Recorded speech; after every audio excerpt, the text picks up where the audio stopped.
And that's the area that we're really trying to support. And this is really important, particularly for respiratory diseases.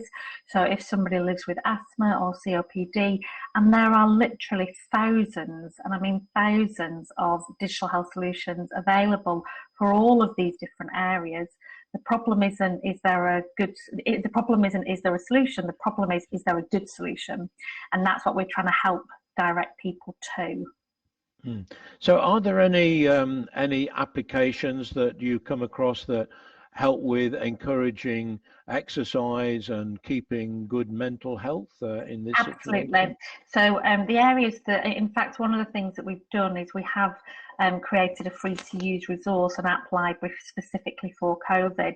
And the initial range of conditions that we're trying to support on that site is diabetes, respiratory, mental health, sleep, maternity, physiotherapy, cardiology, gastro, cancer, caring for the elderly, pharmacy services, online consultations, and diet and fitness. And there are a range of different products responding to each one of those condition areas.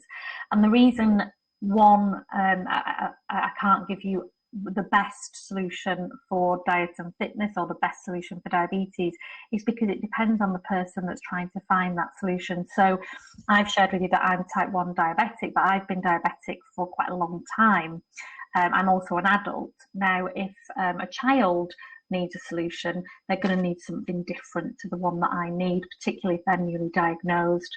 So it's the same in diet and fitness. It depends on the goals that we want to achieve and our own personal preferences and needs. So the app library that we have, and I'll happily share the URL. The app library that we have allows you to not only search for the condition area you're interested in, so diet and fitness, quit smoking, for example, is a really important one at the moment, diabetes, COPD, etc. But also it's important that you then filter according to personal preferences and need, so that you can find not just the good apps, but also the best one for you. Yeah, I'll put the link out. Yeah, absolutely. So if you would share the link on the chat, general chat, then people can find that afterwards.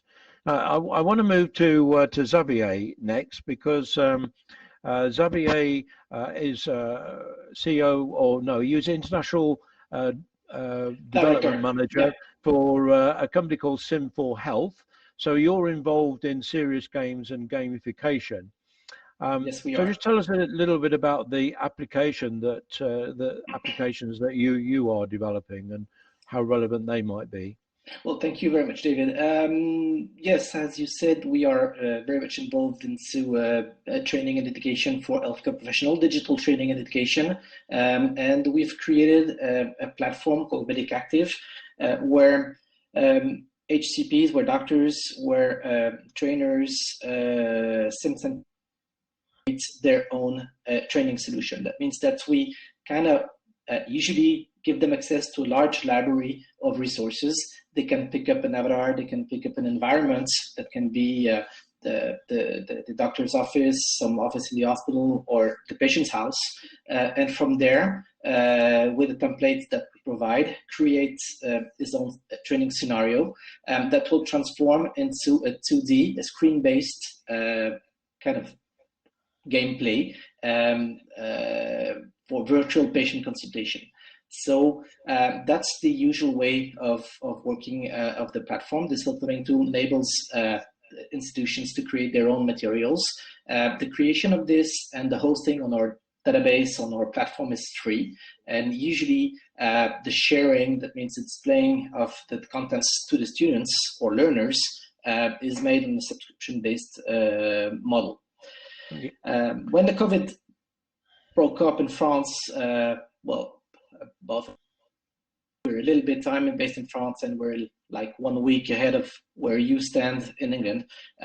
We decided several things, and we thought that's obviously our remote training solutions could be a very big help of those in needs of to be trained on this kind of unknown, unprecedented situation. So we opened the platform for everybody that would like to create an account and share contents related to COVID-19 patient management.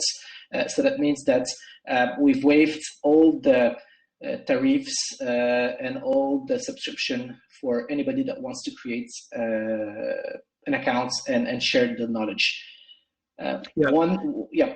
So your solutions are really helping to train people quickly to deal with what is a rapidly changing and situation based on our growing knowledge of the virus and how it affects people. So training mainly training the healthcare professionals. Only training the healthcare professionals. To give you two examples of this. One of the first actually that responded to this call was a professor in Morocco, and he did a virtual patient simulator that was shared on the e-congress that he organized in Marrakesh about 3 weeks from now. And the content was shared more than 70,000 times on YouTube, which is absolutely huge in terms of audience. We are doing exactly the same at the moment with the Bordeaux University Hospital here in France, and we have, in the meantime, our technical teams, our R&D teams have worked in creating new assets on the platform, like patient wearing mask, digital patient wearing mask, new environments that were not existing because they were not needed at some point, so that people can really stick as much as possible to the reality of what they see. And to jump on what Liz was saying just a couple of minutes ago, we are getting more and more demands on very specific needs for patients that have chronic diseases, that have diabetes, that have cancer. How do I treat them? Do they need a separate treatments? And how can we also share this kind of knowledge with all relevant populations? That's fantastic. And it fits really quite nicely with what Liz was saying, because I think it's very important. More and more people are trying their best to develop solutions to help with the situation, but it is very that these solutions are clinically validated if we're not going to avoid potentially harming patients. So I'd like to move. Yeah. Sorry, just one last bit of it is absolutely very, very important. This is why you cannot publish on the platform unless you're hosted or part of how would I say that, an institution that is a teaching institution, a teaching hospital, a simulation center, a faculty. So you have to be part of this groupment if you want to publish. You cannot, as a doctor somewhere in England or in France, just pop up with a case and publish it. Okay, thanks very much, Xavier. Now we move on to Takis. If you could unmute yourself, Takis. Takis is a CEO and founder of Cambridge Medical Academy, and also his organisation UK eMed is very much involved in knowledge sharing, particularly between the UK and China. So can you tell us a little bit about what you're doing, Takis? Thank you, David. Well, our aim was to educate and also train healthcare professionals to become better with what they're doing. So our members and our founders of UK Med, we have long experience with healthcare institutions. So we felt that there was a strong need for the healthcare professional to share their experience and knowledge globally. So we started from the Cambridge University hospitals, and we travel around the globe, actually, talking to other healthcare professionals. What do they need for the very little time they have to devote in education and training? So we found out that the best way is to utilize the Trojan horse model, which is to establish ourselves within the hospital to convince the management that our platform is something that they need in order to improve their quality of service. By doing so, then we discuss cases between different hospitals, between different countries, and we have participating hospitals telling us how do they manage that particular case. And we have found that to be a very exciting exercise, because by doing so, you gain the trust from the healthcare professionals within that hospital. And when you do have gained that trust, then that's the best vehicle to introduce innovation, to introduce new technologies, because then user at the end of the day is this healthcare professional who is in touch with our citizens and also with how to manage their cases. So our principle was, and our business model is as of today, to establish ourselves within the hospital. It's B2B. We accept member hospitals to be part of our consortium. And then we work together of how to improve their quality within their institution. Okay, well, that's I think that's a very useful model to work with, and of course, platforms like webinars and this kind of virtual conference platform can provide the kind of medium where experts can get together and discuss specific cases. And although we're not doing it today, there are tools available to share presentations and whiteboards, so you can collaborate in the same space from effectively anywhere in the world. And so this is something that I know that you're going to be developing within UK Med. Yes, the most important thing is to see how such a platform can be of use with COVID-19. And I think you can imagine the doctors that they have worked at Wuhan, how much they have to tell us about their experience.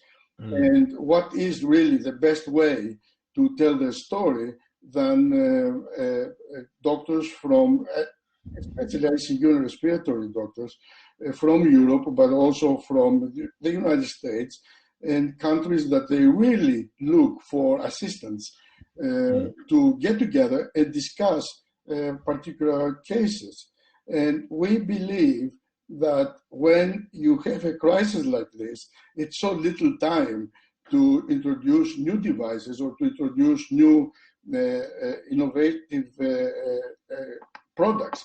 They have very little time. So the only time they have, and we ask them maybe for an hour every week to spend with us, which is not too much, to sit and tell us their personal experience and also listen to how the others are managing similar cases.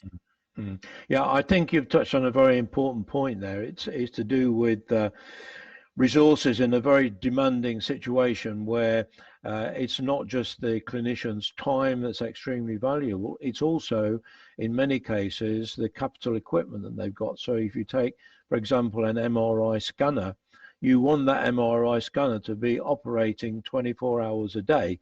So to train people on the actual equipment itself is taking away from its practical use. So where you can use simulations of the kind that Xavier develops, that also helps to save time.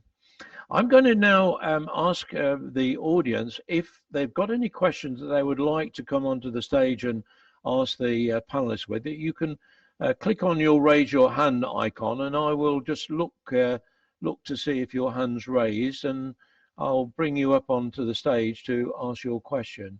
I haven't actually seen any questions in the Q&A. We've just got a couple of minutes left before we move into the next networking session. So I'll just ask our panelists if they've got any closing remarks. Liz, anything you want to add before we move to networking?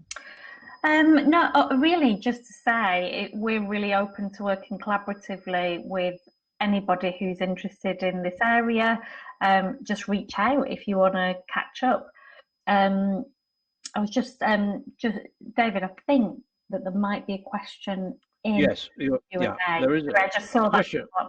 Yeah, a question from Sue Ning. When faced with a new disease like COVID-19, knowledge share is important, but how do we ensure that the accuracy of that information to the best of your knowledge?